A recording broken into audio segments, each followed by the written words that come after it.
அவ்வளவு தண்ணியிலே அங்காரமா ஓடி வரா எங்க கருப்பன் ஓடி வரா எங்க கருப்பன் ஓடி வரா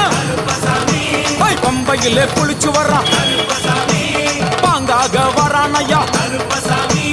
இந்த வரா இந்த வரா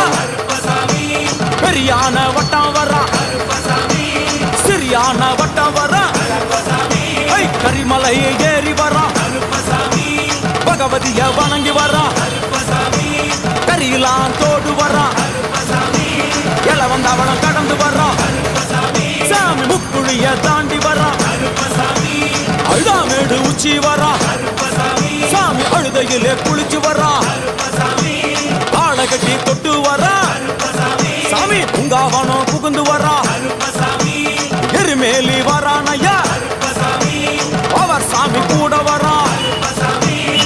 எருமேலி வந்து இறங்கிய கருப்பன் சுற்றுமுட்டும் பார்க்க எம்பெருமான் கருப்பனுக்கு மலகள் என்றால் கொள்ளை பிரியம். அவன் மலகளா சல்லடை கட்டி வருகின்ற வேளையில் ஆஹா ஆஹா காண கண்கோடி வேண்டும். அவை என்னென்ன மலர்கள் என்று கேட்டால் எடுத்து வைக்கும் கால்களுக்கு சல்லடையா, முன்னே வைக்கும் கால்களுக்கு சல்லடையா, பின்னே வைக்கும் கால்களுக்கு சல்லடையா, அள்ளி வைக்கும் கால்களுக்கு சல்லடையா, துள்ளி வைக்கும் கால்களுக்கு துளசியாக.